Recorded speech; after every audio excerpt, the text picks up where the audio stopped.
people think in clickbait, literally. You know what I mean? They're just thinking in clickbait things, and they have no article.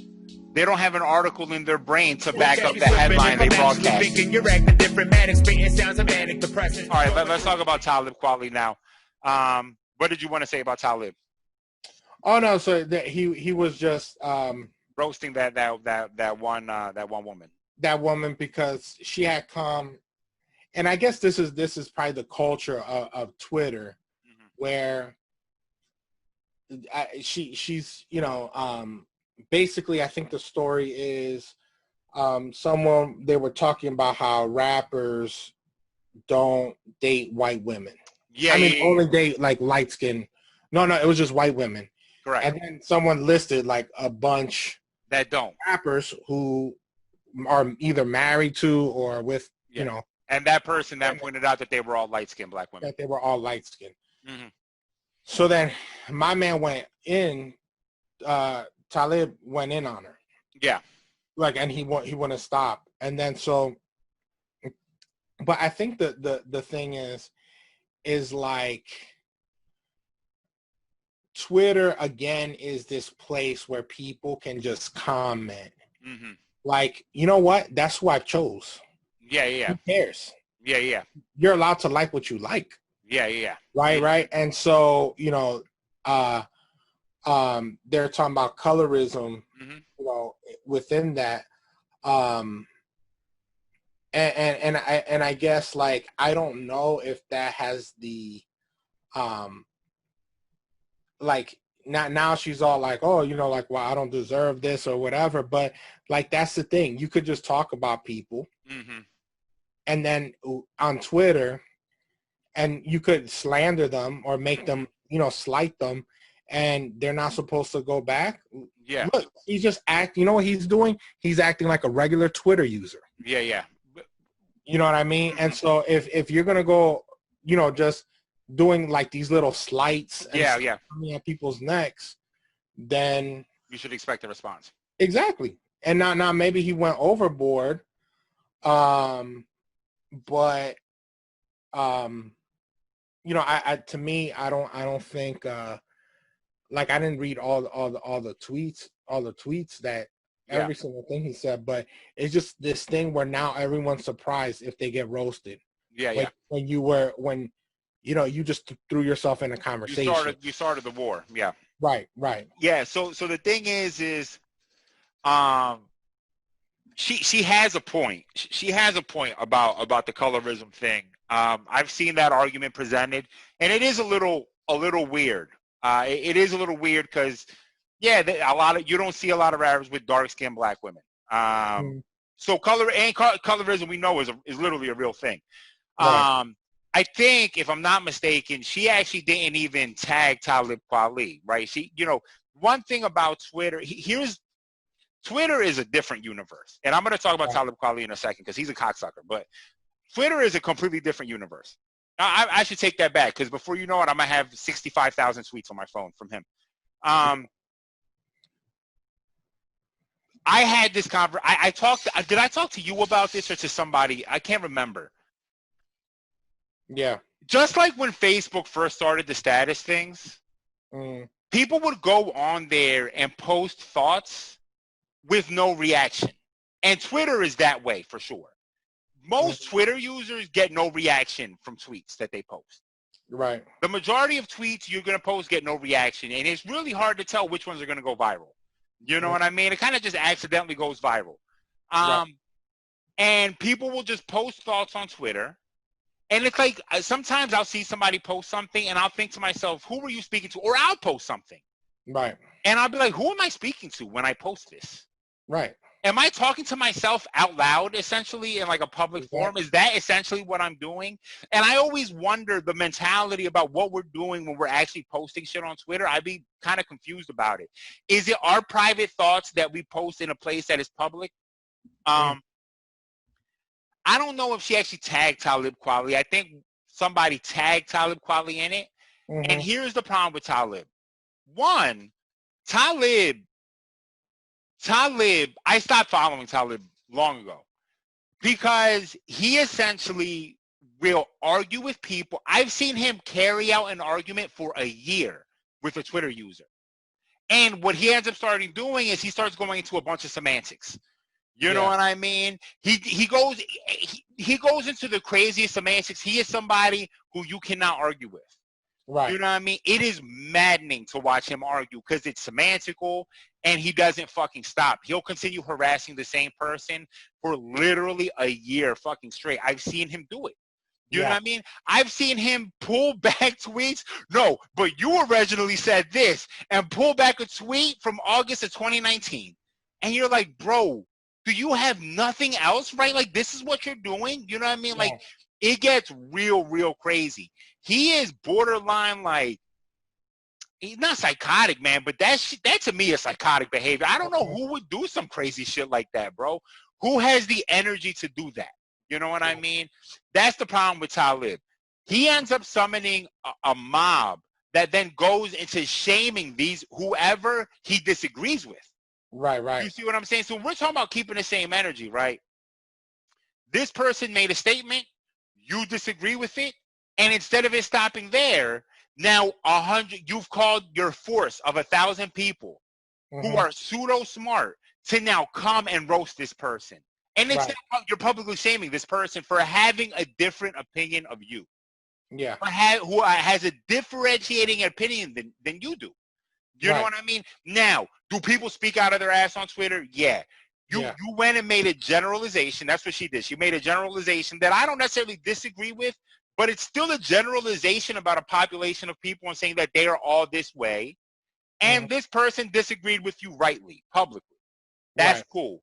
Everything that followed is extra. And Talib does that shit. Talib also, I think, has been accused a few times of sexual harassment. He seems like the type of guy who, and I could be wrong, I don't want to speak out of turn, God forbid, because then again, 6,000 people will then fucking roast me. Yeah. Which would probably be the best fame I've gotten in a while, so come with it. And I had to look this up, so please don't take this as gospel. I think I've seen this, which is part of the reason why I unfollowed him, because I was like, you're just full of shit. You know what I mean? Because then somebody will say that you've done something, and your response to that is just something against what you actually say you're about. You know what I mean? The way your music is and the way you carry on Twitter especially are two different figures to me. You know what I mean? So that's my problem with Talib. It's just like it goes too far. And trust me, if you see, because you're viewing it through the scope of this nicely put together article, and you're saying you fucked up. You know what I mean? And that's the exact thing I got when I read that article too. Except I followed Talib Kweli for a while, and I know that you could just say, I don't like Talib's music, and the next thing you know, you're gonna have 100,000 people roasting you for no reason. You know what I mean? I feel you. No, and get it. And the thing is, that's what I read, that he just kept going. Yeah, he keeps going. But I mean, on the same thing, that's when you're a celebrity or someone famous, that's all you get. Yeah. Right? It's not like they're banning regular Joe Schmoes for giving their opinion about you. Correct. And, keep going in on you. I mean, like, if we keep it a bean, right? Someone like of the president, I'm like with Donald Trump, I'm guarantee you there's probably people who just keep going and saying the same insane stuff about him. They're not going to get banned.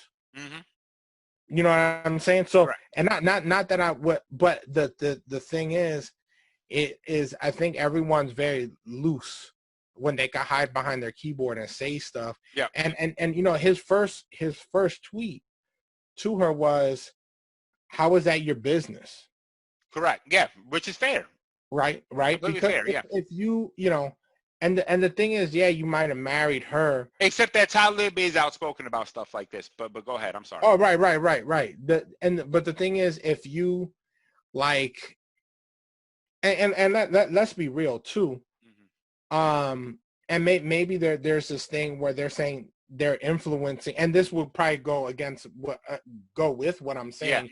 If you think that seeing rappers with light-skinned people influences you know, like the colorism influences, then what are you saying that nothing else that they've been talking about can influence, right? So that goes on that thing. But then again, it's like we all of a sudden can just comment on people on someone's relationship, right? None of it, they're just rappers, right? They're besides that, like they're not connected. Like it doesn't mean like they're like they grew up together. Like they just made a decision. You know? And then I think what happens is we act like, and I think that it sucks, because I think when we look at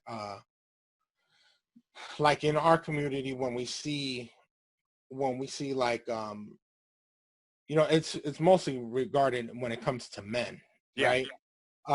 When you see a black man with a white woman, you know, that's also, you know, that's he will get roasted. You know, he'll get roasted for it. And I think the thing is like, why? Like what? Just because he's rich, he's all of a sudden a good catch. You know, like I don't get it. Like you know, like I think there's almost like, because this guy's wealthy, he's like cheating. You know, with and 9 times, I mean, maybe this isn't going to be a sweeping generalization, but you know, celebrity men tend not to be the most faithful people in the world, right? And so, like that, how long is that going to last? What? How? There's not even long marriages. He's going to be with someone else, and not that, you know, not that long. So you know, they're just doing whatever. They're men, right? They're who are celebrities, and they can have basically, you know, whoever they want, and you know, they're going to pick from all over the place. I think that's probably, I think part of, I think that person's point who said that is, you're right. You could pick everyone you wanted, except you seem to always shy away from black women, right? You're seem to always be inclined to go with white women. And again, we know that it's a thing in society to have been told to us that white is like the more acceptable color to us, right? So there's some unlearning that has to happen. But then also the other problem, and this is why no one should comment on anything generally. Even I should shut the fuck up half the time, except that I think I'm pretty well balanced. Right. We take away the decision when we start doing this, and I guess this is why you made this relation to the Cardi thing, right? When you say these things, you're taking the decision out of these people's hands. Right. And you're saying this person didn't choose to be here. This person somehow was enslaved by this light-skinned black woman, and now he has no choice. But this person might have just fallen in love with this person. You know what I mean? And that's just what happened. What are you going to do now? You know what I mean? Yeah. And you see, to me, that's a slippery road. And I don't think a lot of people are going to say that it's a slippery road. Now, here's the thing. There's been rappers like Lil Wayne who have talked bad about dark-skinned women. Correct. And dark-skinned women have been done dirty. And this is not just a black thing. It's in the Indian culture. You look at a majority of the superstars in like Indian film, they're all very, very, very, very light-skinned. Very light-skinned. Correct. So, you know, and, you know, I mean, Lil Wayne also doesn't think that racism is a real thing. You know what I mean? He has like his own issues. You know what I mean? Oh, yeah. I mean, part of it, his experience is anecdotal. Correct. Right? A cop saved his life. So he's, and I could see why he punches back. Yeah. Because you're also deemed, you know, a lot of times we just react with the crazies. Yeah. So he's been arrested before. Correct. So I don't think he's not like a Blue Lives, you know. No. Correct. You know, but he's like, I'm not going to be as extra as y'all. Yeah. He said a cop literally saved my life. And he's also at a superstar level where he doesn't experience life like we experience life. He may have experienced racism, but had no idea, because money in this country, we value people based on I've talked about this before. We value people based on money. You know what I mean? It's how we value people. This is why Kanye gets all the chances. Every time a news article comes out that says Kanye's a billionaire, he gets another chance to do some dumb shit because we base people's value on money, right? We base success on money. So let's say I do go to California and I fail, but the experience was worth it. Did I succeed or did I fail? How would you value that? Well, if you only value that on money, then that's how you value me as a person. That's what my worth is to you. You know what I mean? And so Lil Wayne has experienced a very different life than all of us since he was a kid, essentially. You know what I mean? Right. So. Well, I mean, the thing is, though, you have, and what ends up happening is like everyone just generalizes, Correct. right? So, like, not every, and then I think there's a lot of exaggeration, right? And so you know, what, like, and again, I've had this argument with some people, but like I said, like when I look at my students, my biggest fear isn't the cops. Let's be point blank. Yeah. Right. It's because you know what, we find out when a cop shoots and kills somebody, right? Literally every night, people are getting 11-year-old was just shot. Correct. In Albany. Like kids are just getting shot now. Yeah. You know, like and this has been going on. Like people are getting shot and killed. Yeah. In our communities, like all day. Yeah. And this is not about you know, like when people talk about the black on black, whatever. Yeah. Yeah. It's more. It's this thing where everything is so sensationalized. Yeah. Where like people are saying like ridiculous statements. Yeah. Yeah. Right. You know what I mean? Like, you know, and there's a lot of stuff that like people don't honestly know the sheer numbers of people who are like arrested, like on the daily, right? Yeah. Like, so what ends up happening is we see this footage from like all over the country or whatever. And you know, and I'll see like these comparisons, be like, oh, if that was a white guy, no, if they'll see something where a white guy was, you know, did something crazy to a cop and lived, right? I guarantee you that happens. Yeah. There's black guys who do stuff to white cops or to cops and they live. Yeah. It's just that you're not going to see that, right? You're not going to see that story. And so, because honestly, let's think about it. If there's like, are we saying that nowhere in that this is not happening where a black person who's being arrested fights back and then is every single one killed? No, correct. No, but that's never been the argument though. But that's the argument that happened. No, it's not. No. That's not the smart argument, which there, you know, I feel people who are more intellectual understand. Correct. What I'm seeing is not what that's what is being said, because all I see, it's literally what's being said. Well, but if I see the video, everyone's saying, "Oh, is saying that." Correct. And I'm like, nah. Like, I'm like, that's not the case. Like, I literally just saw a video the other day of it's not funny, but like, this dude just went, like, he beat the brakes off of a cop, right? And the cop was just like, he was kind of like blindsided. Yeah. He's not dead. Yeah. You know, like, he literally, like, I'm talking about like almost one hitter quitter, this dude. Yeah. Right. And then, of course, I never, like, it's on tape, but he's not dead.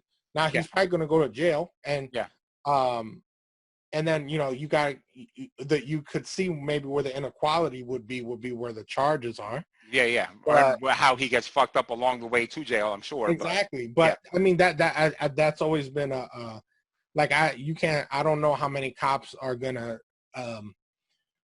just be like, oh, because you're white, you beat the brakes off of me, I'm not gonna beat the brakes off of you. Correct. You know, Correct. Yeah. I mean, I've seen it with my eyes, you know. Correct. So I think what's happening, and you have this narrative, and then you have it's creating almost like this insane panic among people, where they're like, oh my gosh, I'm going to get, like every cop interaction, I'm going to be shot and killed. And you're straight up, we're giving people like this, not PTSD, but this, insane thing. Like millions and millions and millions of stops are done a day. Correct. Right. And so what social media does is you take stuff like that, and you take stuff that has truth to it, but then we're putting these, like these straw man arguments, like all this stuff by people who really aren't educated. Correct. On it, and then it's put online, and it's educating a majority of the people. Correct. Right. So I think that's where, and I don't have the energy to correct. Yep. Every single person, right? Correct, and that's correct, kind of where we're coming at the whole thing with this. Yeah, yeah. Where when you look online, like Talib, for some reason he has the energy. Yeah, apparently. Yeah. But then it's also, like we think that we can just roast people and they're not going to fight back on Twitter. Yeah, and yeah. We want to claim victim. Hey, if you put yourself in the ring to say something sly, you might. Yeah, but you shouldn't be harassed for a month after that. You know what I mean? You shouldn't be harassed for a month after that. That's not the same energy. That's not keeping the same energy. That is true. That ain't keeping the same energy. You know what I mean? That ain't keeping the same energy. It's true. The thing is with the problem with social media, I mean, we've talked about this. Memes educate people far too often, and social media is a place where you can make a one sentence argument and think you can just say one sentence without context. Yeah. And think that it's actually proving a point for you. You know what I mean? It doesn't really mean anything. You know what I mean? The argument has always been that black people are just disproportionately killed more than other people, and it goes along the line of all of the other type of oppression that's happened in this country. But with that said, yeah, I've seen videos too of black dudes taking cops on hilarious chases around North Philly, you know what I mean, that are mad funny, and everyone makes it out fine, and it's just a joke to us, and no one was killed. But then the problem is we have seen a lot of the George Floyd videos too, and any one life is too much to be extinguished, you know what I mean, to be clear. Right. Any one life is too much, especially when it's not warranted, you know what I mean? So yeah, social media is the worst, as always. Social media is the worst. People suck. So I get it. I get you're exhausted with it. You know what I mean? I don't have the energy. I don't have the energy for Talib. You know what I mean? Most people don't. I don't think Talib has the energy for him. And the problem with Talib, too, is that I've seen him be wrong. And just like human beings are prone to do, when we're wrong, we just refuse to admit that we're wrong. You know what I mean? Except for me, I'm wrong all the time, and I love it. I love being wrong. And I admit it pretty immediately. But Talib will go on forever about why he's right when he was clearly wrong about something. And then he'll change the argument until he makes it so semantical that he's right in some different universe. You know what I mean? And It's just like this is just impossible to even deal with. You know what I mean? He's not. Listen, don't pick a beef with Talib. You know what I mean? Don't pick a beef with Talib unless you're prepared to argue for the next 2 years, because he will go that long with you. You know what I mean? And you're just going to regret it at the end. So yeah. No, yeah. I think at the end of the day, we're at this point where, and I think I saw it's too many people know a little bit of something, and they think they know a lot about something. And you know what? To that point, before you go on, I want to make a point to this about the little bit of something to a lot of something.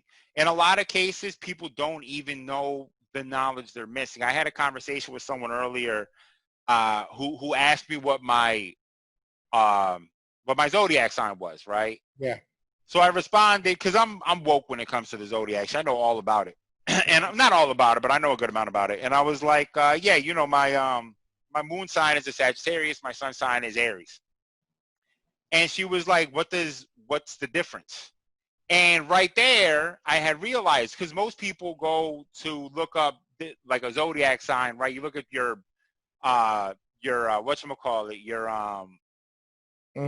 horoscope or something like that, and you're like, wow, so this is gonna be the same horoscope for everybody. But it's like, no, this is a very generalized thing. There's like a whole other birth chart thing that you can do that most people don't know. And this is the point. Most people don't even know what they don't know. You know what I mean? This person didn't even know that this thing existed over here.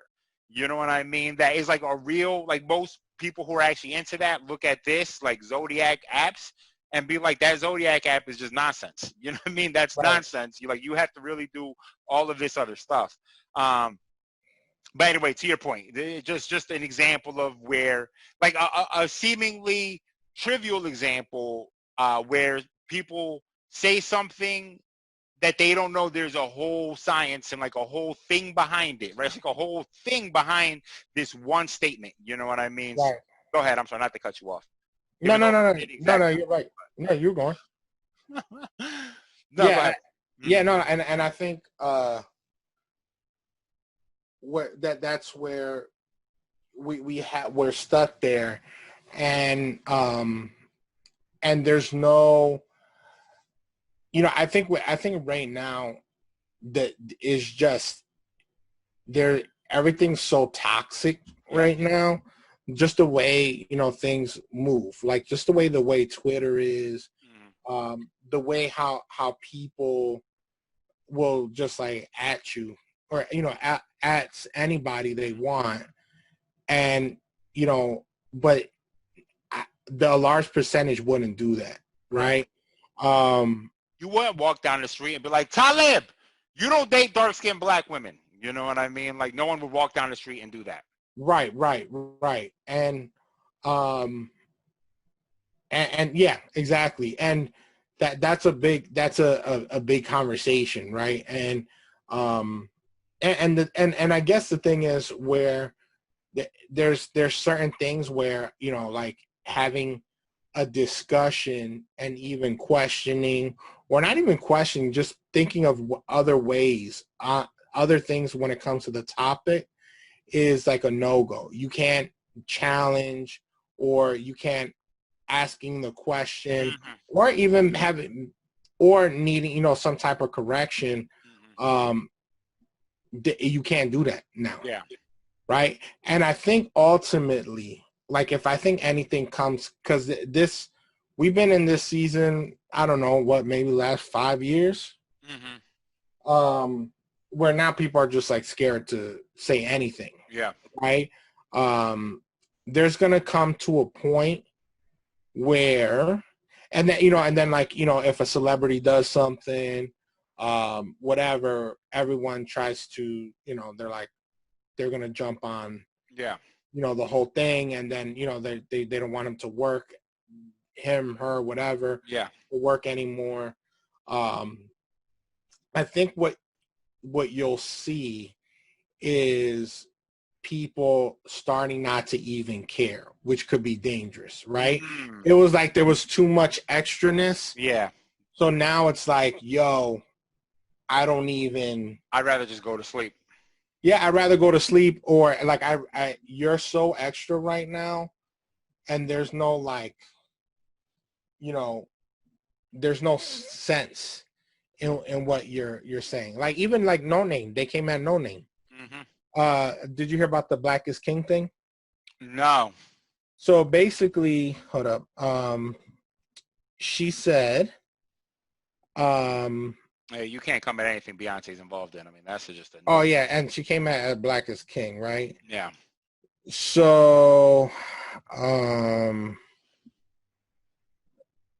dang, what she put. Basic. And have you seen Black is King? I haven't watched it yet. No. I've seen some of it. And it's just like, I mean, it's art, man. Yeah. She goes, we love an African aesthetic draped in capitalism. Hope we remember Black folks on the continent whose daily lives are impacted by U.S. imperialism. if we can uplift the imagery, I hope we can uplift those who will never be able to access it. Black liberation is a global struggle. Mm-hmm. Okay. Right? Then this person's like, would you have liked it if the African looked poor and hungry? You saw Africans being themselves and being part of an amazing body of art and looking good, and that's what you call that an aesthetic. Mm-hmm. The real Africa is, and this is in question, the real Africa is small huts and torn clothes and hungry looking children. Mm-hmm. One person puts bridging the gap and providing beautiful imagery of Africa and the diaspora was the goal, but you missed that. Should we shield Black American culture from the world too? The diaspora. Oh, go ahead. I'm sorry. Yeah, diaspora. Yeah. Is it the diaspora? Okay, go ahead. I'm sorry. Yeah. No, I think the way you said it was right. It was a win for Blackness, and no one's ready to discuss Chinese imperialism on the African continent, Mm-hmm. right? So I mean, and then someone else. The last one I'll read is, "Sis, we are tired of this version of Africa. She's portraying this ancient everybody's king queen idealism. It is foreign to our reality, and it's clear African Americans are only interested in us for some antiquated ancestral imagery, which they draw validation from, not U.S. So that this must be from Africa or whatever. So I guess it's the you can't do nothing. Mm-hmm. You can't do nothing, bro. You can't do nothing. No, but look, even to No Name, let's keep the same energy. No Name has a fair point, but even she can't even say that point without people criticizing her, right? You can't have an opinion is really what it comes down to. You can't, like you said, you can't do anything. You can't make beautiful art, and then you can't critique beautiful art either, because either way, you're going to get shot at for making the art, and then someone's going to shoot the person who critiqued it also. You know what I mean? Well, also the thing is though too, I think what my thing is remember that a lot of people, and remember, this is what I talked about when it comes to like what we consume, right? Just because you know a lot about something doesn't even really mean that you know a lot about something. Correct. Right? I mean, you got to do, when you're trying to figure things out, like the truth, mm-hmm. You can't look at it in a real biased way. Yeah. Right? Which Correct. is, you need to look at things that are going to challenge your beliefs, mm-hmm. or just get a bunch of things on one subject that are from different points of view, mm-hmm. and then you can make an educated, I mean, that's science, right? You have to create, you have to come up to the same conclusion, right? Mm-hmm. Every time, right? Correct. Or then it's not, if you can't, then it can't really be a fact, right? Yeah. Your hypothesis, right? So when it comes to certain things, what are the, I've seen like people just suggest reading, and I'm like, yo, that's all in the same camp. Yeah. So you just reading. Yeah. I'm like, what else? Is there something else that maybe you read that would challenge something that you thought that you changed your mind? Yeah. It's not really going. And we already talked about this. Correct. Like, it's clear that, people look at something, like it's clear that you posted something and you didn't do no research, and it shows, right? Yeah. That you don't even, and I guess it's hard for someone like me who like, I'm like constant devil's advocate, like, which is annoying. Yeah. But then it's also, I'm like, hey, like, other than that, then I'm constantly just like riding a wave. You know what I mean? Correct. What people are telling me. Yeah. Or I'm reading the same, the same things. Like, I guess overall, it's just annoying. And it's like, and I fall for a hook, line, and a sinker. I get mad.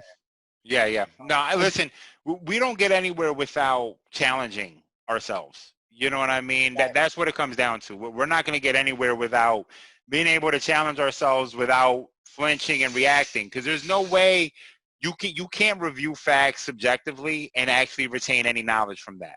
You know what I mean? Because if you're looking at it subjectively, then you're going to disagree with what you're reading, even if it's a fact or not. You know what I mean? Because you already went in wanting to believe what you wanted to believe. We'll share. It's too easy to hit the share icon on shit. You know what I mean? It's way harder to copy and paste the subject into Google and do some research real quick. You know what I mean? Nobody has time to do that because social media is a quick hit anyway. We're chasing a like or two here and there. You know what I mean? That's why I just post hoe shit on Instagram. You know what I mean? I'd be out there hoeing on Instagram because I would never try to execute any real. You know, I put my video, like these videos up there because it's like, hey, this is me talking about this, but there's no meme that can be shared on the planet that's going to teach you about anything. You know what I mean? Not without hours and hours of backlog and work that you need to do on your own. If you're sharing a meme to prove a point, you lost already. You fucking failed yourself. You know what I mean? Don't do it. Don't share a meme to prove a point because you're not proving shit. You're just reinforcing what you believe to the people who believe it already. And then the people who don't believe it, you just push them further away. You're creating a bigger divide. No one's actually learning anything. Motherfuckers need to go actually do research. You know what I mean? And realize, hey, why is this shit racist? Well, let me go find the fuck out. You know, there's a I had this conversation the other day, and this stems from a story that somebody told me who will remain nameless.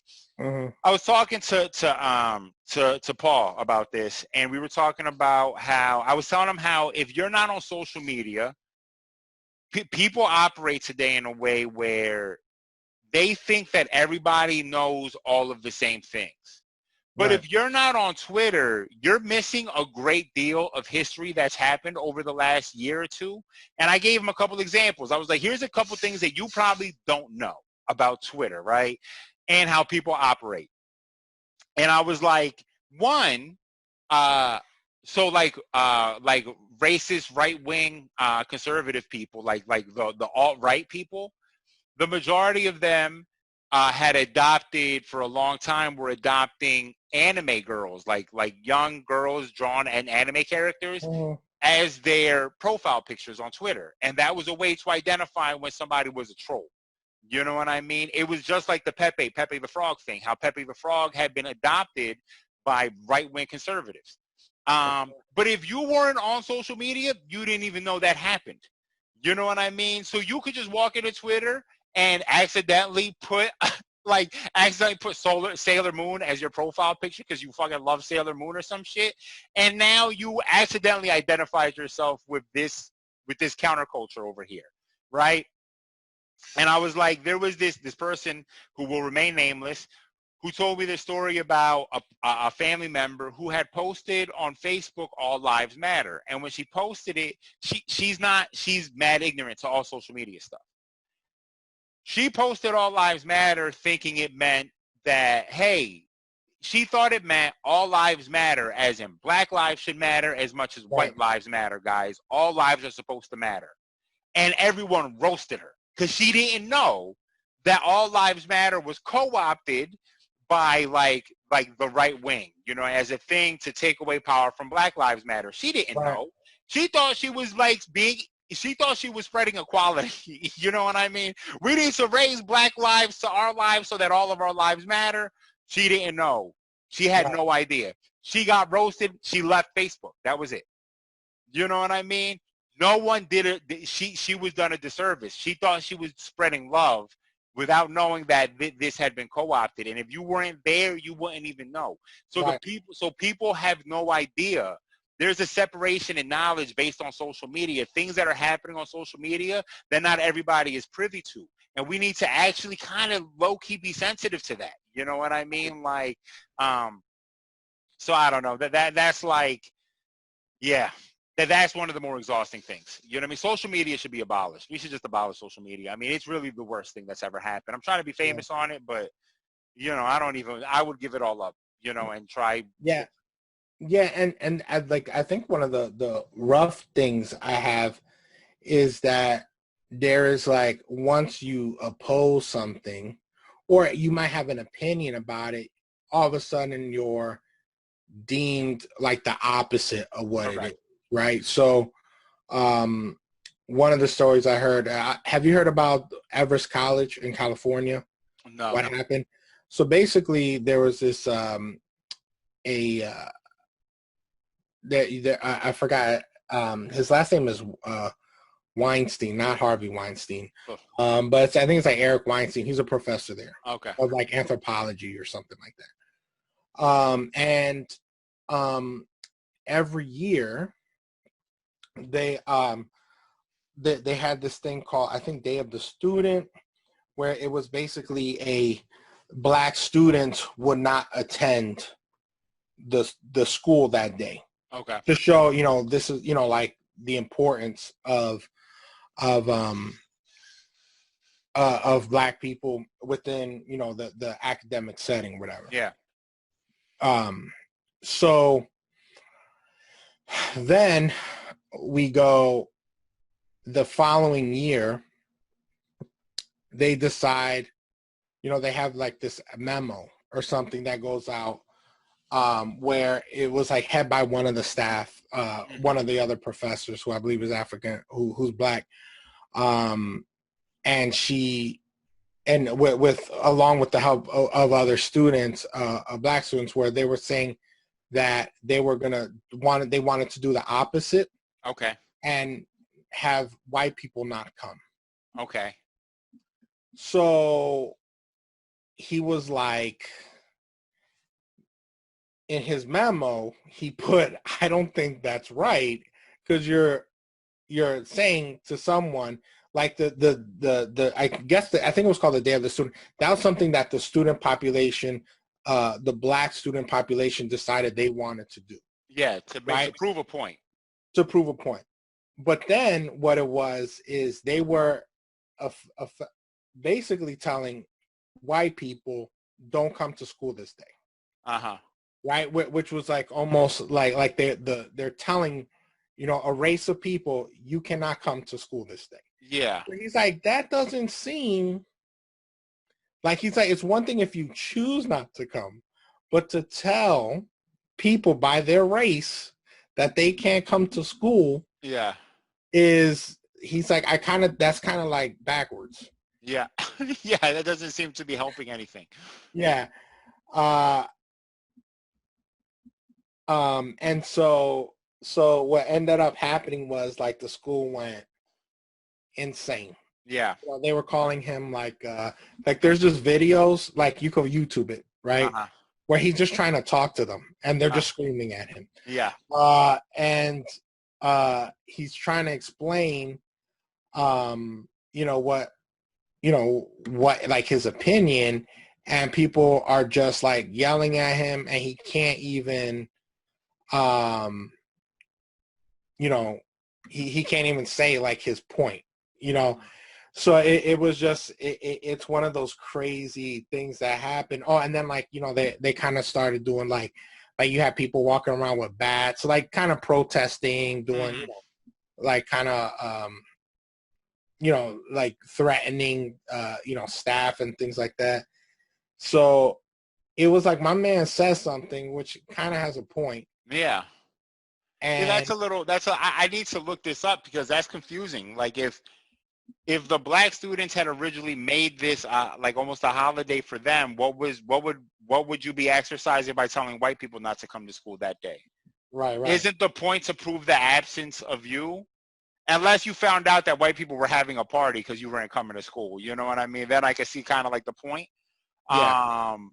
But yeah, that's confusing. I would need to look that up. That doesn't seem to make sense to me. You know what I mean? Like, but to your point, as soon as you have a dissenting thought, you're never going to get a chance to exercise that thought. Even if you're wrong and you need the information to prove that you're wrong, right? How would you ever go find that information if people are not willing to point you in any direction? You know what I mean? Like, yeah. And the thing is, he's a very liberal person. Yeah. And so basically, I'm sorry, it was called the Day of Absence. Okay. In which minority students and faculty will volunteer stay away from campus to highlight their contributions to the college. They announced the change will flip the traditional event, asking white participants to attend an off-campus program to talk about race issues, while on-campus program was designated for people of color. And then he said, this is quote, "There's a huge difference between a group or coalition deciding to voluntarily absent themselves from a shared space in order to highlight their vital and underappreciated roles, and a group encouraging another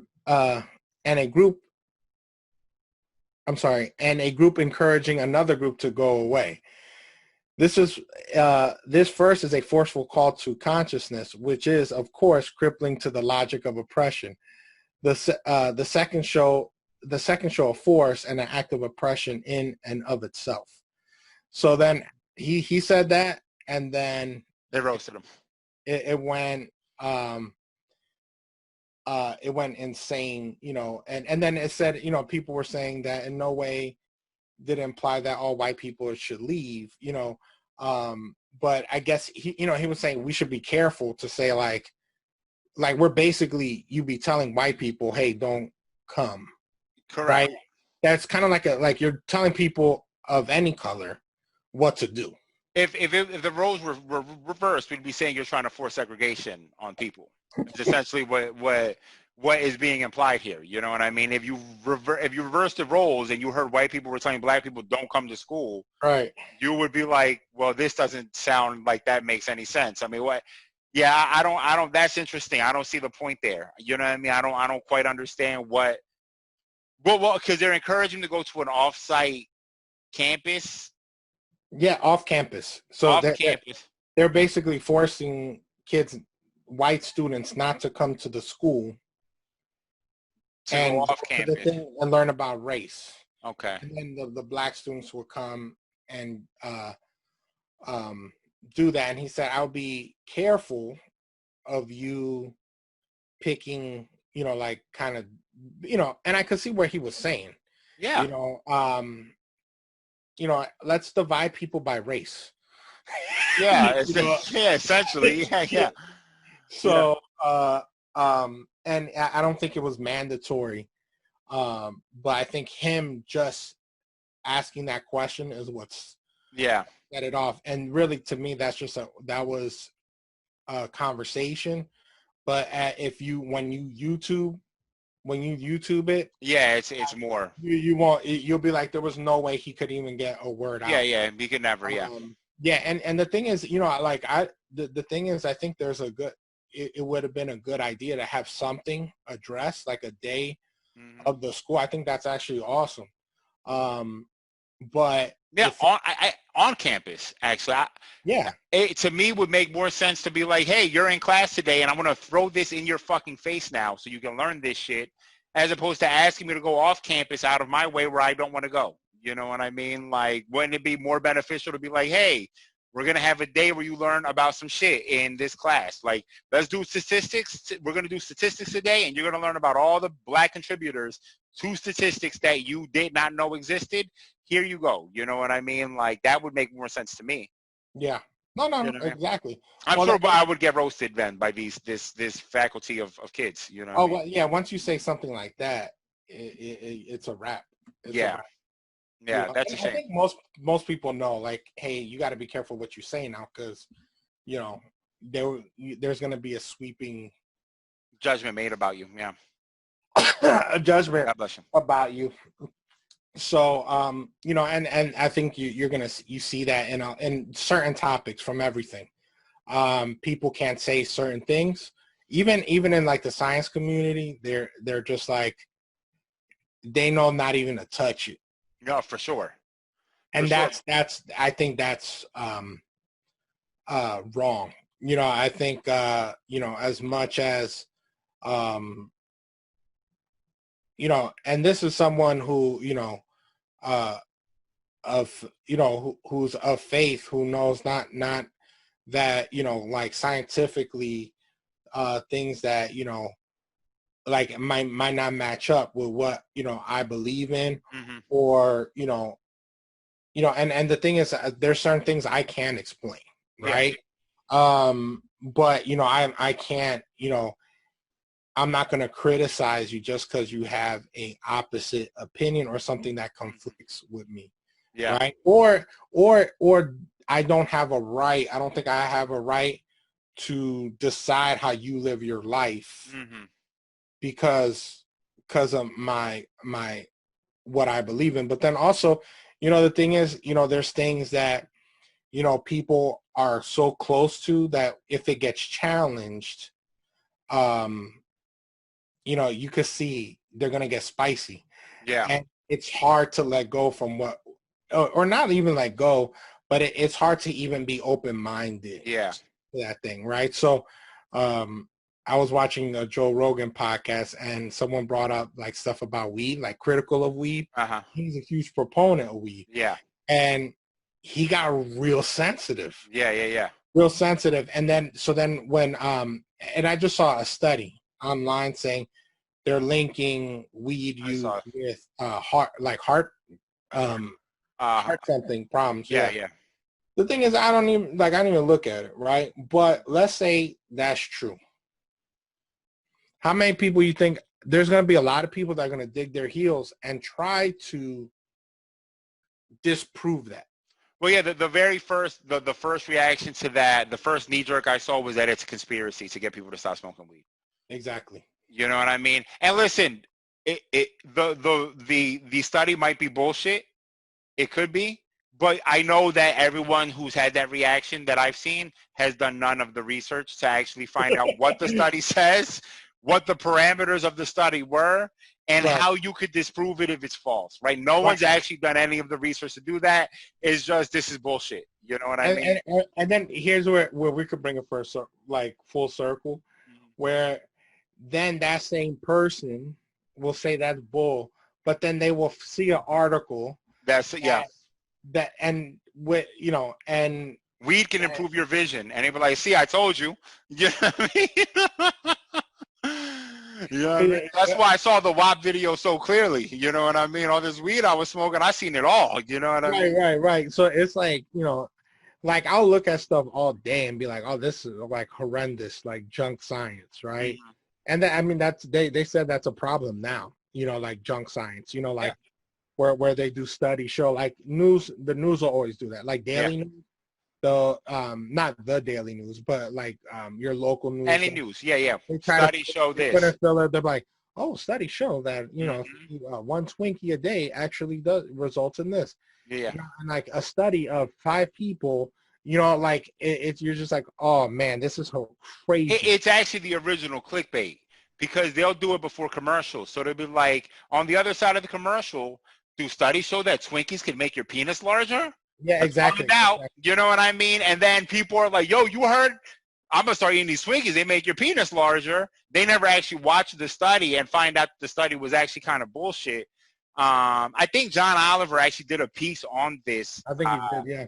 Yeah, I think he did a piece on this talking about it, which, again, I talk about all the time. He skews left, but, man, he has some real shit in there. You just got to get past the very leftist jokes that he makes, but he's not lying. He doesn't have false shit in there. You know what I mean? Right. But here's the thing. Like, what's funny is, like, until you're on the end of, like, of something. So, like, he did something on charter schools. Yep. And he came at like charter schools, and he came at I like cyber charter schools. And so part of me, part of you're already about to get you're gonna get defensive, or you're just like, okay, what's gonna happen? Not even defensive, just like, okay, what kind of roasting I'm gonna take. Now the thing is, with me knowing a lot more than probably John Oliver knows, or the thing is, when you're not painting the whole picture, but like a lot of things he said were right. Yeah. He said a lot of truthful things, but again, and I mentioned this on a show we did with you, because you have a tendency to look at the like Opposite? the microeconomic, no, like the Yeah. micro thing, right? Where it's like, this is the day-to-day thing. You like, John Oliver is taking this very large perspective. The charter school, the percentage of charter schools in this area fail because of these reasons right here. But he doesn't see the actual day-to-day, the teacher-student interaction inside that charter school that still mattered at that time. Even though the charter school top was shit, there was still all the logistics that went into this, where Fred the teacher is making a difference in these people's lives, and you're not seeing that part, right? Well, no, and so the thing is, yeah, that's a big thing, but also it's the thing is, like, I don't care. Like, I don't have a flag that says a charter, you know, and this will be from our old CEO. He said, I'm pro good school. Correct. The whole reason why a lot of these charter schools started in the first place were because the public school was failing. Was a failure. So then you have a lot of these organizations who came in, and you know they came in, and they you know, they a lot of them were run by, like, you know, community organizations, and you know they try to start, you know, these schools. Yeah. Now the problem is, and I'm not sure if he mentions it in his thing. A lot of people don't know, like, charter schools don't get as paid as much as public schools. He mentioned it, right? So you get paid like 70 cents on the dollar. Yeah. But then you still have to. So you make less money. But you're supposed to have the same result. Correct. As the public school. Correct. And then also the thing is, I think he could have done a deep dive, and you could have realized, and this is kind of what I like, just me looking at things. The public schools have fraud. For sure. Yeah. Right. And they're huge, like fraud, mismanagement, you know, in the public school system. So especially like in urban communities, right? So you have these, you have this, and but the thing is, like, if you don't have charter schools, the people who work at charter schools are going to be in public schools. Correct. And guess what? The people who work in public schools, a lot of them might find a job in a charter school. It don't matter. Yeah. You know, now the matter is, you know, who's running it, and you know what, you know, charter school have more flexibility. You know, they're not doing the same thing for each, you know, like a charter school is going to know its community. Yeah. You know, whereas as the, you know, the school district kind of, you know, does like these blanket things. They're all run by that central office instead of, like, you know, the schools making their own decisions when it comes to certain things. Yeah. Right. Which, you know, I think kind of doesn't make sense. Right. But you know, I spoke at I work with someone who worked in, you know, a higher up position in the school district, and she says the mismanagement here and the incompetency is horrendous. Yeah. You know, she's like, it's awful. Yeah. And yeah, it might not come off as fraud, but you know, but there has been fraud in the school district. And the you know, with contracts and things like that, all of this stuff has been going on. Yeah. Right? Yeah. Where money is, it corrupts. Correct. So I guess, you know, when you see that, you don't see the whole picture. So then I could see how that piece is going to skew someone who doesn't know the whole thing, whole side. Like, literally the reason why Esperanza started this school, among, you know, and wanted charters to come in, was because literally there was historic data that showed that the school district and the state of Pennsylvania was not giving money to was not equally putting resources into school districts, you know, poor school districts, and which a lot of them were of people of color. Correct. So a lot of these organizations actually sued the state, and guess what the state said? They said, "You're right." You're right. Yeah. You know, because it wasn't those people who made the decision. Correct. You know, like this was historical Yeah, yeah, yeah, Racism. So sometimes, you know, it's not the system that is racist, yeah. but what ended up happening was when the system was racist, Yeah, it never got fixed.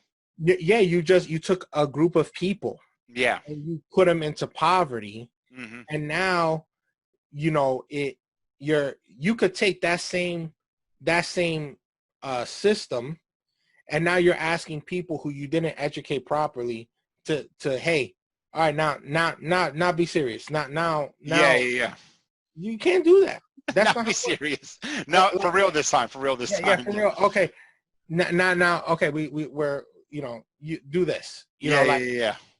you can't do that no more, because the Correct. thing is, you've you destroyed, you could destroy, like, if I had to destroy a race of people, right? Hmm. um you know, besides like doing something crazy violent, you know, one of the things I think I would do would be take away For education. sure. Absolutely.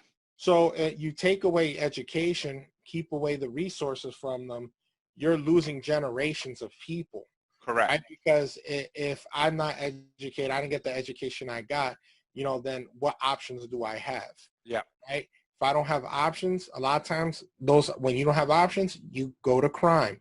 Correct. This is just the thing that kind of everyone knows about, Correct. right? And so, Not everyone, because racist people want to act like that's not real. But go ahead. exactly.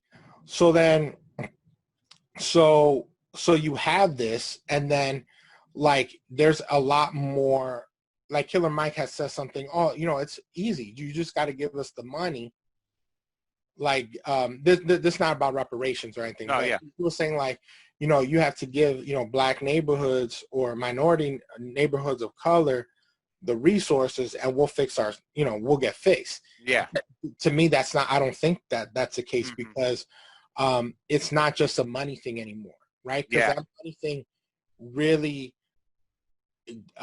hurt, you know, hurt people, right? Hmm. And it created things, right? Alcoholism, all these things that can come up with, and abuse Hmm. and trauma are all kind of results of poverty, Yeah, yeah. right? And so now you just don't have like a regular kid, Joe Schmo, like a kid who's like gonna go to school, and, you know, you could put him in, you know, the best elementary school, which I think would help. Hmm. But at the same period, it's not going to help as much as everyone thinks, because if that his parents, Yep. his community is still plagued by a lot of stuff, a lot of those kids just falling back into the streets, or they're already, a lot Too of far gone. things happen too far gone, even by the time they get into kindergarten. And Yeah, yeah, and even the too far gone thing sounds bad. I mean that they need more attention than just a good school at this point. Like they oh yeah, say, it takes a community to raise a kid. Well, a school is not going to do it alone. You know what I mean? oh, of course, And right now with what's happening with the pandemic, I think illustrates not to put parents on the spot or anything like that, because you know we're me and Luke and Rachel, Lucas's mom, have been communicating constantly about, well, what is this school you're going to look like, right? right, but you're seeing a lot of people who are like, please take my kids back to right, school. And right. it's like, wait, are you using this as a daycare, or do you actually see value in him going to a school where he's going to learn things? Or are you just saying, please go into this building and stay here? You know what I mean? Right, right. Listen, if that's the case, I understand, because in a lot of cases, people need to work and they can't do it with their kids at home. I understand. This society is built that way. You know what I Yeah, mean? But we should be actively putting more thought into that now, especially seeing with what's happening right now. We want to open back schools without thinking, yeah. because we just want to get the kids out of the house. Well, that's not a good enough reason. You know what Oh I yeah, mean? yeah, and the I've seen a lot of criticism. I've seen a lot of criticism when it comes to, like, you know, school district leaders, and things, Hmm. and, you know, a lot of it is also um, hit towards the administration. I think one of the things people don't realize is people always think that their government is going to make some sort of wise decision that like I mean, I can't really tell you like what the best, you know, action is, when it comes to, like, and then what happens is people want equity and equality when it comes to their thing. Like, we had a lawyer who knows that my kid is under special education. Mm-hmm. She called me because you know why? She knows that there's going to be a ton of violations in regards to his IEP. Mm-hmm. Guess what? You know why? Because this is a hard situation. It is a pandemic. Is the school going to be able to do it? Are they prepared to do it? No, because they are a brick and mortar school, right? I work at a cyber school, and it's challenging, but we're trying to figure it out. It has not been mastered, right? Of doing these things virtually or whatever, but you already have hawks ready to attack because they already know what's about to happen. Yeah, what's about to happen. Yeah. You'll have a lot of people. The thing is, it's you can't touch. There's certain things you can't talk about. You can't talk about the Disabilities Act, where like there's a lot of abuse, especially in education when it comes to that, because that's dollars. Yep. Right. I've seen a lot of parents say, oh, I need my kid tested. I need my kid tested for this. I need my kid, which a lot of times they can be. But then, especially like in a cyber environment, like they're like, oh, my kid's not doing the work, so he needs to be tested. No. Like, have you tried this? Have you tried that? Have you tried parenting at all? Exactly. And there's a lack of it. Yeah. Right. Yep. And part of that lack is because of this a lot of this generational stuff. Yeah. Right. Yep. It's not like I, who had parents who valued education, would do something like that. You get what I'm saying? Yep. Now, sometimes it's the lack of knowledge. Correct. Right. Or it's also, trauma. These things, like, you might not be able to deal with that pressure. Or a lack of education. Correct. Right? If that person doesn't know how to read, if your mom or dad does, and these things, and the thing is, you could probably take these things and put them in any type of poverty situation. You're probably going to mimic a lot of the things, whether it's a Black community, white community, or whatever. Yeah, absolutely. So I mean, think about it. Like, we got kids, and this is why I talk about, like how you're saying, like the micro, when a lot of my kids, when, I've asked, when you ask them, do you know someone who's being killed? A majority of kids raise their hand. Yeah. That's trauma. Yep. A lot of kids are seeing stuff in the streets, in their environment, and then they got to concentrate in school. Yep. Yep. Like, it's crazy. So the thing is, when it comes down to it, you could be so strong on something, and then it can skew your thought. And people love John Oliver. I love John Oliver. For sure. I love his stuff. I love him, yeah. But when me being on one of the ends where I kind of know a little something, I could see how that could skew. For sure. And then one last thing, like I seen, and maybe there's something I'm not thinking, but and maybe we said this before, but what they'll talk about when they talk about, like, conservatives talk about, like, the abortion debate, what a lot of the retort from people who are pro-choice, they're like, oh, I wish these people cared as much about kids who are in cage, in not cages, but outside the womb, right? So but the thing is, you see that most charities, a lot of the charities are faith-based, right? They what Christians and people of faith tend to adopt and foster more, Yeah, right? yeah. So I mean, but the thing is, there's nobody says it. Yeah, yeah. Right? Because it's not like no one's like, well, we kind of, like. Well, but again, it's easy. It's easier to Right. do that. It's way easier as opposed to say, see, it's different to say, Marco Rubio, you're pro-choice. But when I look at your legislation, I mean, you're pro-life. But when I look at your legislation, doesn't seem like you give a fuck about the kids on these streets, though, right? Right. That is a specific thing. That's a lawmaker. But it's easy to just cast an aspersion on an entire population of people, as opposed to being like, to your point, yeah, a lot of these people, they do give a fuck, actually. They do care. Shit, Right. half of the kids in those cages may have parents who are also pro-life. Because you see what I'm saying? Like, and if we're real about it, yeah, right? If let's be real, right? Oh no, you always scare me when you do this. But go ahead. When it comes to the actual argument, that is not the proper, I guess, retort. For sure. To that, right? It would be as if they were like, they're talking about life, right? That person decides to be dead. Like, I mean, you're terminating a life. Correct. I don't think anyone would say those people are saying kill children outside of the womb. Correct. Right? So it's saying you care more about people in the womb. It's not about what benefits they get. What it's all about just the life piece. Correct. To live. Yeah. Right? And so, and I think that's where kind of some people that conversation gets a little iffy on the other side, because what ends up happening is when people are people who are pro-choice, what a lot of times what they'll do is they'll paint a picture of, what if this girl, she got pregnant, she can't afford the baby, and you're saving the baby from living a hard life.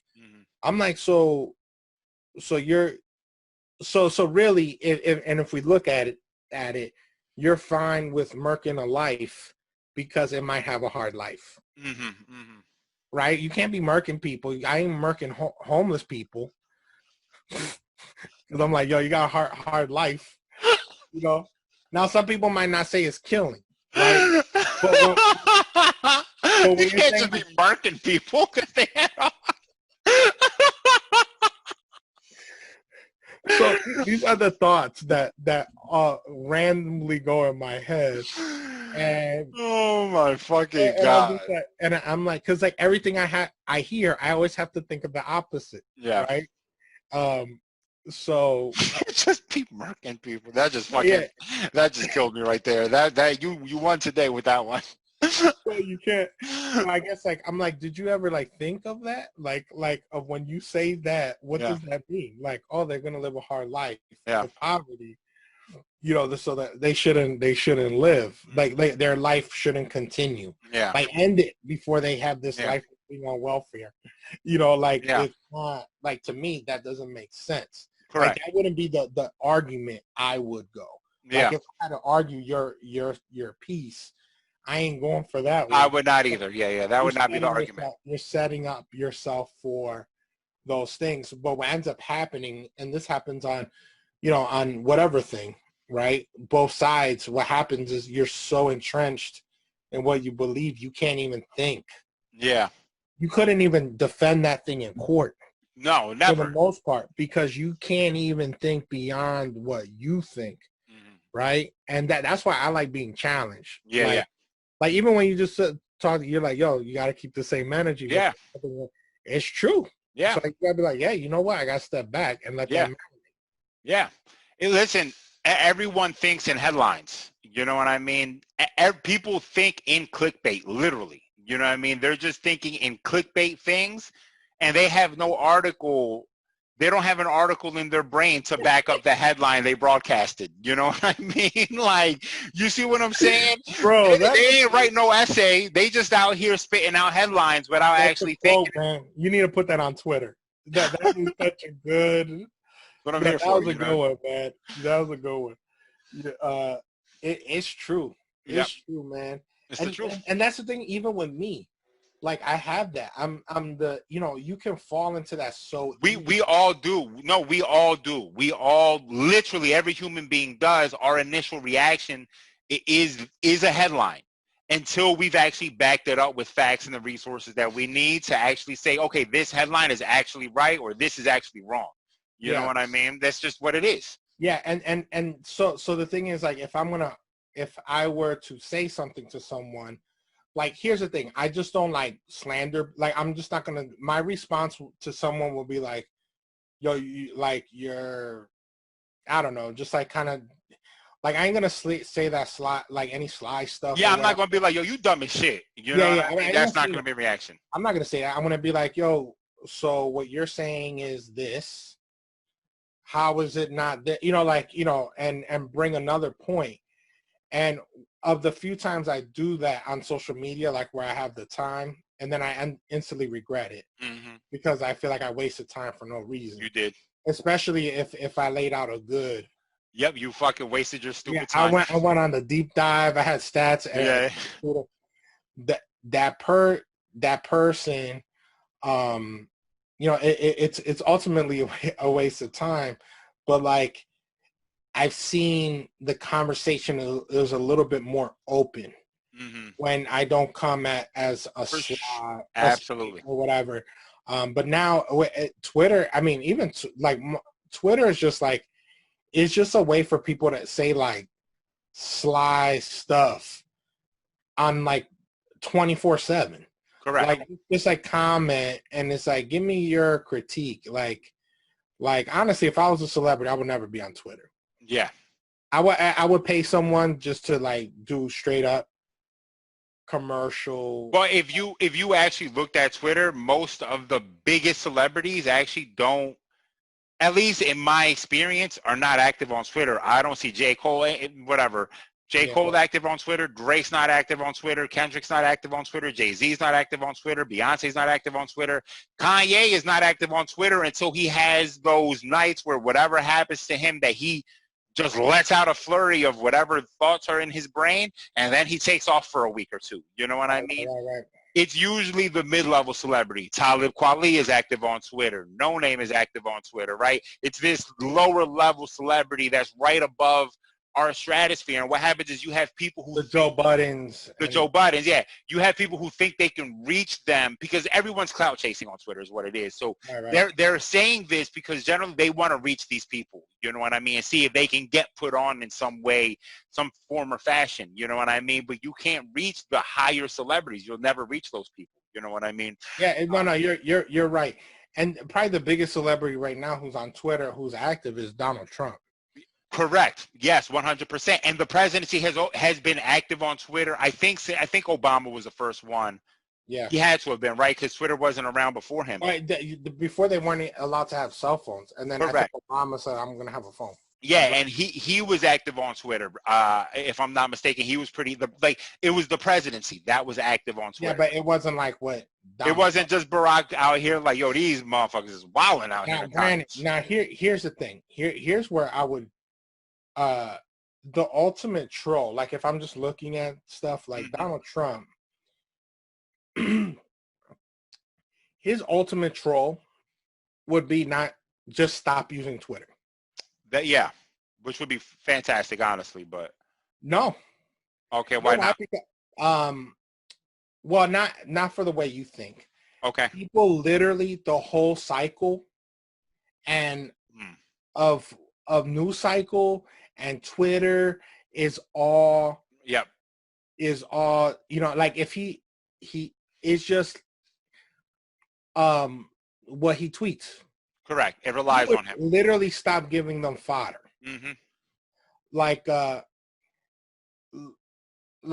and this is how sad the news has gotten, right?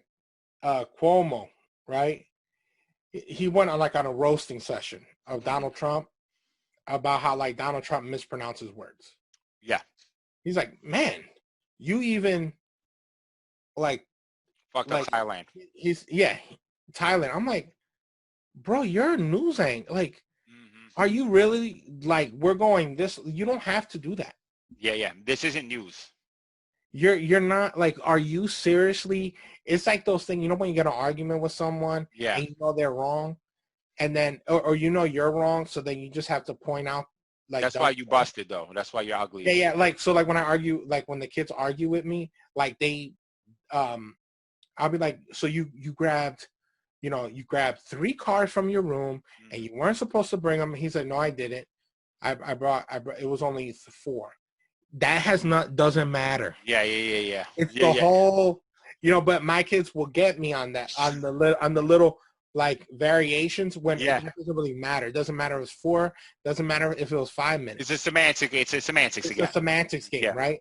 So I'm like, all right, this is what the news is doing, Mm-hmm. right? What CNN is doing, is, and and Donald Trump. I mean, my man is by far the worst president I think Yeah.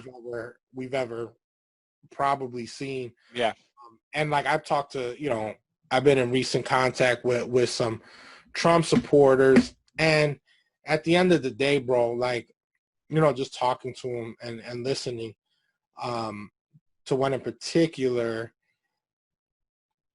they're talking, but they're saying, oh, he did good in this stuff and this stuff and this stuff, but you don't have no knowledge of this stuff. Their favorite is the economy thing, and there's literally not just a shred of proof that even aids that argument for them. You know what I Well, mean? yeah, I mean, honestly, our economy, our presidents, and this is for like probably a couple decades now, have been doing the same thing, Correct. right? And they're not doing, and what happens is president, what, and this is, kind of when people get too much credit when they deserve, they're going to say, oh, he got us a stimulus. Look, Obama would have got us a stimulus. For sure. Like, that's your job. Yeah. Yeah. Literally your job. Yeah. You had to do something. Yeah. It's like Rudy Giuliani. Like, everyone loved him when 9/11 happened. Mm-hmm. I feel like, oh, he did such a great job.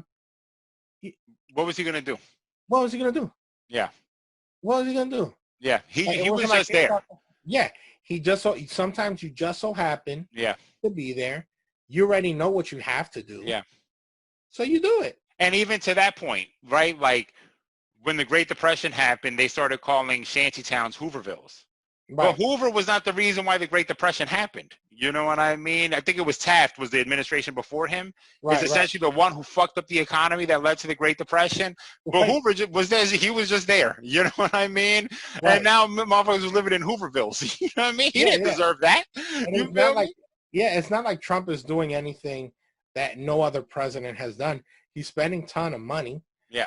I mean, But he's the best at advertising it in a way that his supporters are like, look at all the things he's doing. And it's like, man, wow. oh, of course. Oh, no. Yeah. I can't even believe my man that says the things he says, right? Like, Or just takes credit for the things he takes credit for. I yeah, mean, I talked about this on my last What's Trending. I mean, he literally just put in an executive order for a thing in Obamacare that already exists. yeah, You know what I mean? For a lot, he said this will be an executive order. Insurances have to cover pre-existing conditions, and right, that's already a law. You know what I mean? right. But his base, like I said in the joint, his base is so dumb and short. And I don't want to say dumb, but they are so dumb and short-sighted. They're just gonna run with that and be like, "Yo, you see what he just did? You don't see how that's good?" It's like, bro, but that existed already. Right. And I think we also have to realize that a lot of people, and maybe I might be wrong, but I think the common person, they're also at fault, right? Because really what ends up happening is you had a group of people who voted for Trump, and there's various people who from all, who Walks of voted life. for him. No. A lot of their voting for him was in response to other people. Yeah. Right. And so Trump became the person who was so anti those people. Mm-hmm. Right. And, and so they're like, oh, we got someone who's actually cares, I mean, he said drain the swamp for mad long, and people thought that meant something. Yeah. You know what I mean? They were like, oh, that's exactly what we want. We're tired of the establishment. You know what I mean? They thought that actually meant a thing. Yeah. You know what I mean? And it meant nothing. It literally meant nothing. You know? Yeah. So. Yeah, I feel no, and oh, of course, all he's just been draining his own thing. The people he puts in there, he's been draining. So it's so crazy that there was a guy. We gotta call it off soon because I gotta work out in the morning. But there was a guy on the Joe Rogan podcast. Like you may have seen this. He was an illusion. CIA. No. Oh, okay. He was someone who could hypnotize people. He's like a hypnotist. Oh, I did not see this. He said Trump is the best hypnotist he's ever seen in his life. That the things he does on stage, the way he's able to bring people from one place to another, is just the best work he's ever seen someone do in his life. You know what I mean? And I refuse to give Trump any type of credit like that. Like my man is just. You got to give Trump, first of all, the thing, giving Trump credit. No, but I mean, I'm not going to give him credit for actively being someone who is able to hypnotize the earth. Is what I'm saying. He is not that. You know what I mean? We're not talking about the Legion of Doom. Trump is not Lex Luthor. Let's cut it right there. He is excellent at what he was able to do. My man fooled the world. He knew. I don't know if he knew actively or not, but he knew people were too fucking dumb to actually research any of the things he said. So he was able to continue changing the news cycle. The literally fact checkers couldn't keep up with him. You know what I mean? And then when they were fact checking him, he would change strategy and say, you see, they're lying about me now. And the supporters just ate all of that up, and he brought them all the way to the finish line. You know what I mean? Like, oh yeah, it was incredible. You yeah, know? yeah. It was amazing to watch. Like, what a job. You know? Yeah, and it's like, and the thing is, he also has like this, like, there's a lot of people who are mad disrespectful. They're like, their nature is disrespectful. And my man is like that. Yeah. And he fits there. Like, people want to see that like, sure, a lot of people don't want to see the polished like that. And so like when what was the bill where Nancy, it was when he got impeached. And Nancy Pelosi signed it, and she was giving the pens. Did you know about that? No, I don't. So maybe I did, but I don't remember. So when they moved for impeachment, she had to sign all this paperwork. Yeah. Right. So she was doing it with different pens and giving out the pens as mementos. Okay. As like, look, we are impeaching. Keep this. This is the pen that I impeached. Yeah. So, yeah, I started dying. Donald Trump, while this is going on, he signed something. I don't know what he is. My man had a box of pens. Fucking Christ. And he starts giving them up. and like, dude, I don't even know what it was for. And how was it something horrendous or whatever. But, dude, I started dying because it was like... that level of petty right there. That's some extra shit. Yeah, and it's petty. But the thing is, he took something where... like, people wanted to keep, like, hey, you're impeaching the president. Keep this as a momentum. Yeah. And he took like, basically, he took like their, they're like, oh, look at us. Their award almost, yeah. And he just made fun of it. Yeah. And it was so good. And his people cheered him on for that, I'm sure, too. Like, that's, the base loves that shit. Of course, because the thing is, if that's your president, and you have people actively happy that they're doing they're impeaching your president. Not only that, but then they're handing out the pen as to create mementos of, hey, this pen impeached the president. What more would you ask for? Yeah, how could you troll him? How could you troll that? Gosh, dude, if that, like, it's like, it's the same thing as like, who's, and maybe you're probably the wrong person to ask, but who's like the one basketball player that gets, attitude-wise, you hate him? How dare you say I'm the wrong person to ask? I hate KD. Okay, so you hate KD. Yeah, I hate his attitude. It's different, but if KD was on the Sixers, I would ask him to not interview to not be The problem is KD. That was like the worst one to pick. Yeah. But like, if there was like someone who, like a Pat Beverly, right? I can't stand Pat Beverly. Because I don't like people like that. Yeah. But if he's on the Sixers, I like him. I For like sure. You love people like that, yeah. I love the behavior, but not like if you do it to me, this is mad disrespectful. Yeah. But if you're on my team, I love it. Like I love all that, because it's very machismo, blah blah blah. Yeah. That's we're some hyenas. Yeah, for sure. I love, but if you do that to my team, I'm gonna snap. Yeah. I would say I think a better example is that he's just Stone Cold Steve Austin. That's how people view him. That's like how his base views him, and they view the Democrats as Vince McMahon. So when he does the handing out of pens, it's the scene when Stone Cold drives out with the beer drawn and starts spraying beer at Vince McMahon. That's what they think they see when they see Donald Trump. You know what I mean? No, it's true. It's true, and it's just like. It's just funny that you picked KD because, like, even I think if KD was on my team, it's not so much stuff that he does on the court. Yeah, it's like the little weird stuff that he does. I hate everything he says. I've never heard him say anything I like. I still wouldn't like it. No, I would never. I hate everything he says. I hate everything he says. KD is 7 foot. I've said that 4 times today on a couple of different podcasts. He's 7 foot tall, and I don't give a fuck that he doesn't want to be 7 foot tall. All right. Well, I think we can stop there. I mean, that's 4.5 hours of. Yo. Won't catch me slipping if I'm actually thinking you're acting different. Manic, spitting sounds of manic depressing. Going through